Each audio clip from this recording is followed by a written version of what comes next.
Hey guys, and welcome to Petrol, and welcome to this week's Midweek 180. The weather in the UK today is absolutely beautiful. It's just so nice to get my shorts on, get my arms out, get a bit of colour.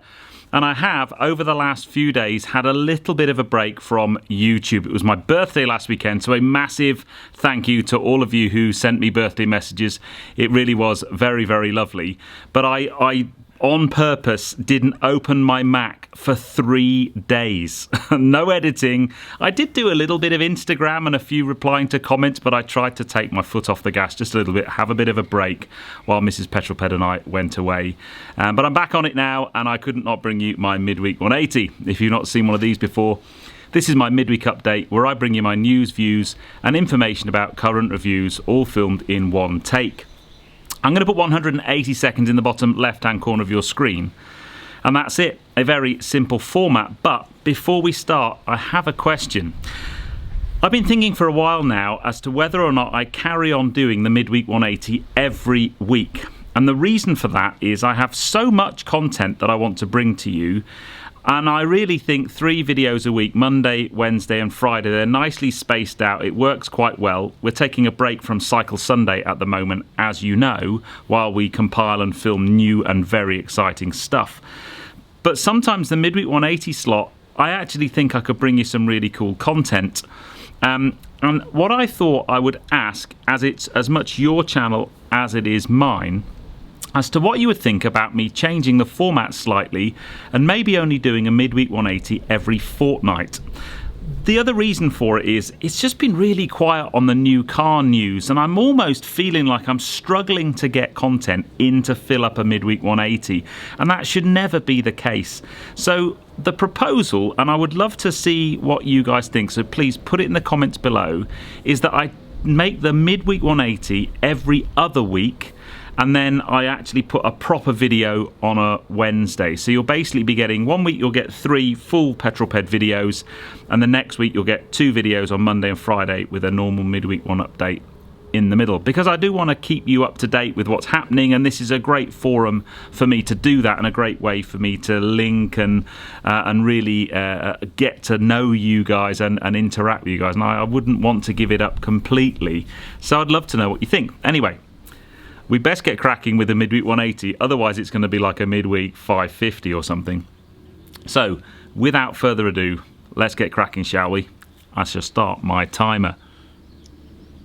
Okay, leader of the pack last week was Francois G. Congratulations, sir. Joined in the Magnificent 7 by Ben Higginson, Mark C., Michael Kember, Paul Mead, Mark Hutchin and Colin Billingham. So whoever puts the first comment this week, you'll be my leader of the pack next week, and the first 7 comments, you will be in my Magnificent 7. Where are you and what you're doing? Well, that was Julian Knight, who was basically chilling out in a beach restaurant on the Baltic coast in Germany in 26 degrees Celsius with a gin and tonic. That, my friend, that sounds pretty perfect to me. But wherever you are right now, whatever you're doing, put it in the comments below, and I'll give you a shout out next week.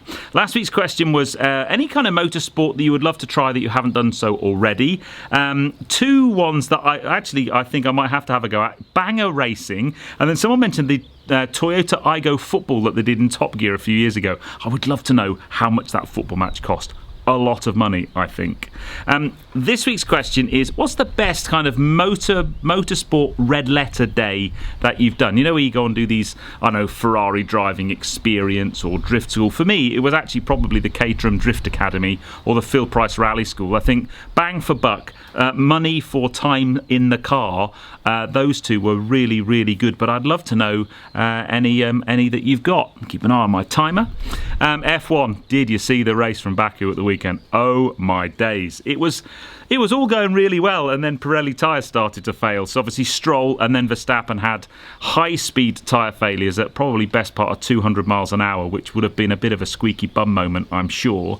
And then they red flagged the race at the end, and we had this sprint race, a couple of laps at the end sprint race, which was just brilliant. Hamilton messed up, putting his brake magic on. I think he messed up letting everybody know he had brake magic.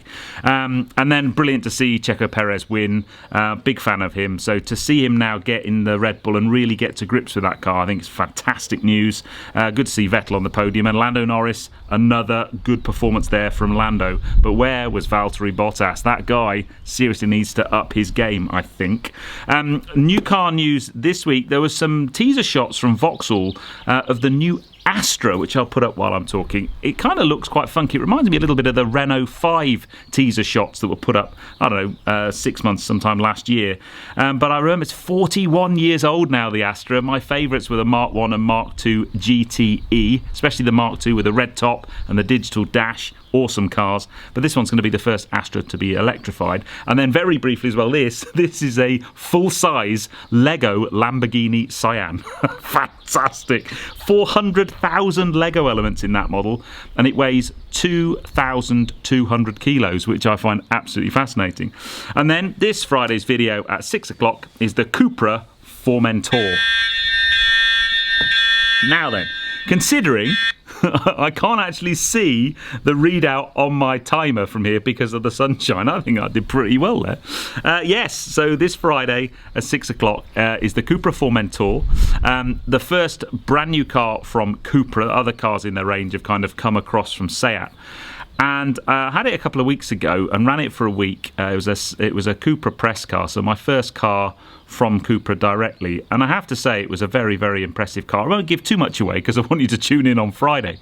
But it's a very, very impressive platform. It's basically a Golf R underneath, 310 horsepower, 7-speed DSG gearbox, 4-wheel drive, 0 to 60 in sub 5 seconds. Very, very impressive launch control, and all in all a really good package, and I think it looks wicked as well. So have I just given away my entire review? Maybe. It wasn't perfect. Tune in to see why it wasn't perfect.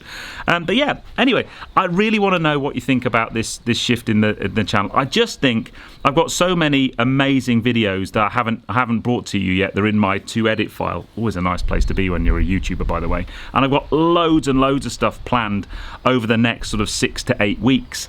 You know, I'm looking at it thinking, actually at 2 films a week, I don't think I've got more content than that, so I just want to get you more cool stuff to watch. So let me know what you think. But that, guys, is it. Hope you enjoyed it. If you have done, give me a thumbs up. Comments below are always welcome. And if you haven't done so already, please subscribe to Petroped for plenty more content to come. And I'll see you on the next film, which is this Friday at 6 o'clock for the Cupra Formentor. Very, very impressive car. Very cool. Anyway, I'll see you on that one, guys. You take care. Drive safe.